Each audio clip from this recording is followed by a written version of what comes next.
Hello and welcome back to the Ghost Queen's House of Horrors. Today we have a very special story from r/scary stories, written by Virtual Entrance 1097.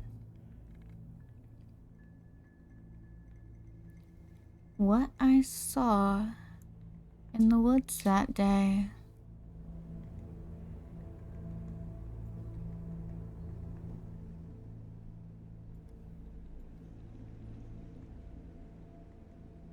What I saw in the woods that day has changed me forever and how I view the world.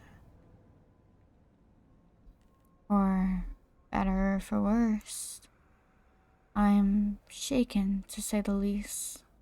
To say the worst, I have seen something I wish I had never encountered nor hope to encounter again.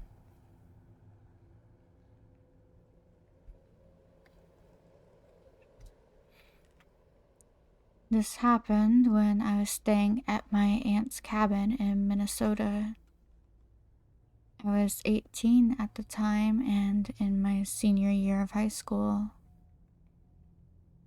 My mother had thought it would be a good idea to spend a few months that summer at the cabin. I thought so too. Some of my best memories from childhood had been at that cabin. It was rather old, with weather-worn logs and a chimney that smoked like my grandfather's pipe. The porch was dirty and often had scattered acorns across it.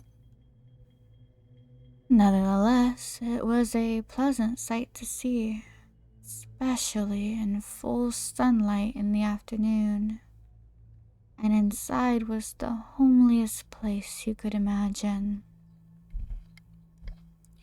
Shelves with antique china and little painted dolls, both wood and porcelain.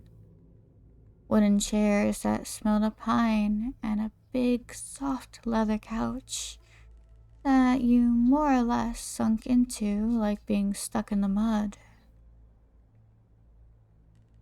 Cupboards full of dishes, a fireplace that, as a child, I thought of as a big friend that had been stuck into the wall.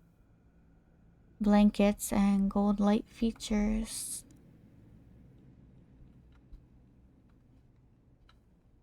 I'd woken up in the afternoon that day. It was about 11 o'clock, I recall. I pulled on my jeans and t-shirt, slipped into my shoes, and made my way downstairs. My aunt was already making me breakfast, even though it was nearly noon. A stack of pancakes, butter, grape jam, and orange juice. The orange juice was so fresh and ice cold and as refreshing as the sunshine that came in through the window above the table. I chewed the bite of pancake that was so fluffy and squishy. It was like sponge in my mouth mixed with the sweetness of the jam and the saltiness of the butter. As soon as I was finished, I got up and headed for the door. When she asked where I was going, I told her for a walk in the woods, like I always did. Maybe later I would even go into town. I liked my aunt and the town. I liked Sally at the coffee shop, who was always nice to me, and Grizzly Bill, the old-timer, who every time I came in had to say hi and tell me the latest going-ons of his day. There wasn't much else to do in town, though. I liked to walk in the woods the best. Sometimes I took a notebook with me to journal about some robin I had seen, or a particular look of a pine tree, or what I thought my classmates might be doing while I was away. I didn't have to worry about school or if some girl I knew liked me or not. I could just watch and think or not think. I started walking down the familiar, slightly winding dirt path until it straightened, became thinner, until there was hardly any space between the banks of grass and trees on both sides. Before I knew it, I had come to the meadow I liked best. It was right next to the road, open, not very big, but still a considerable distance from the dirt path. I walked onto the grass. There was a broken down tree with a hole in it. I remember how I used to think about gnomes and fairies that lived in those that were like a whole different world secluded from the rest. Thick with trees and green and dark with nature, with patches flooded with sunlight that was almost so bright you couldn't see, like this one. There might have been a few yellow flowers. I hadn't intended to sit on the fallen tree trunk. Just take a few moments to look around. I started to look over the row of trees about 4 yards from where the trunk lay. They were closely packed together with not many openings and not a lot to see into. However, there was this one place that made me stop and look.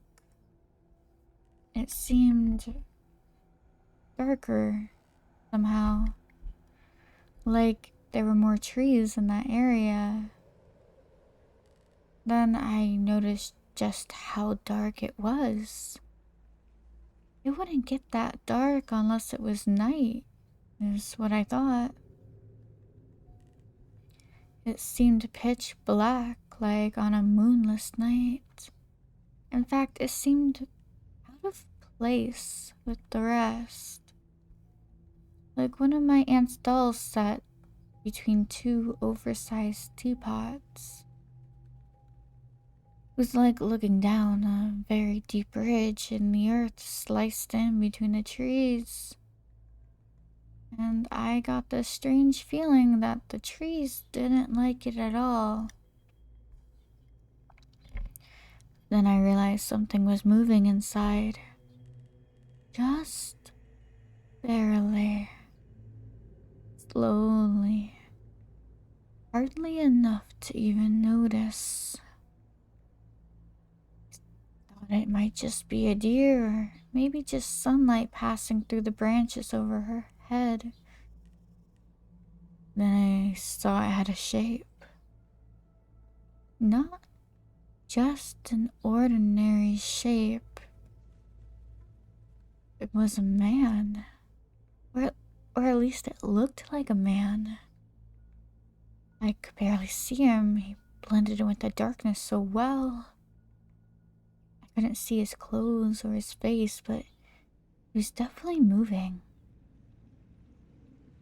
Seemed like he was crouching and reaching towards the ground.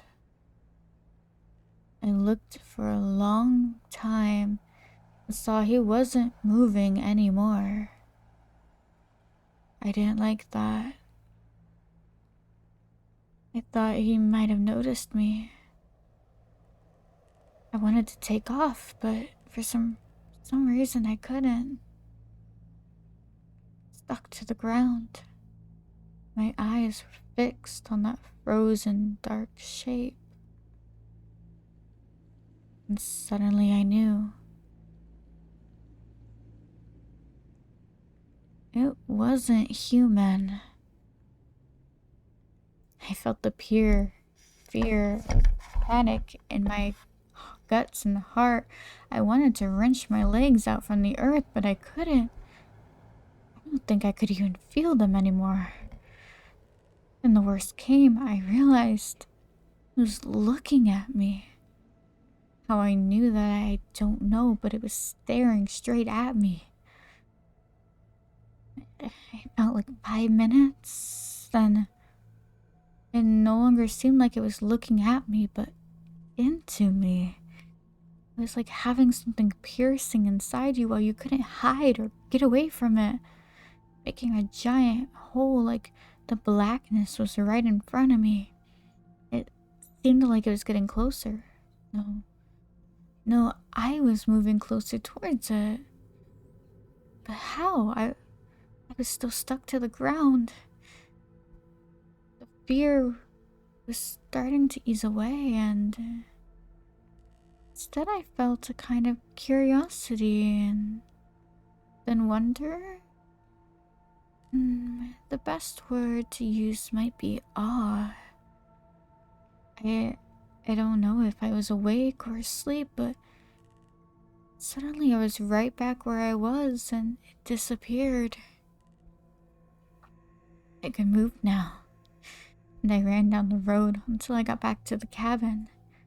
I waited outside the door just for a minute until I had calmed down. I didn't know what I had seen or if I had seen it. I told myself later it was just my imagination. I did imagine a lot of things in the forest, of course. I never confided to my aunts about it or anyone else until now. I did go back to the meadow a week later and many times again after, but I never saw the thing again. Nevertheless, it stayed with me whenever I went into the woods. I always felt like there was something watching me. The woods seemed bigger. They acquired a depth and obscurity they hadn't before.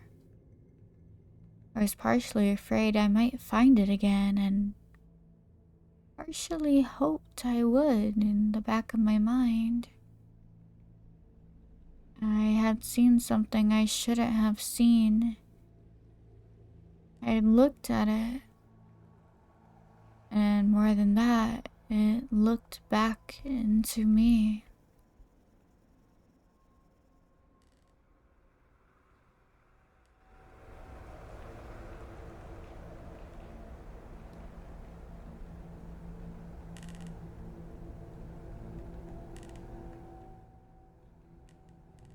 Alright, dear listeners, that is the end of today's story. Be sure to comment what you thought of it down below. And tune in to the next video for another scary story. Sweet nightmares and good night.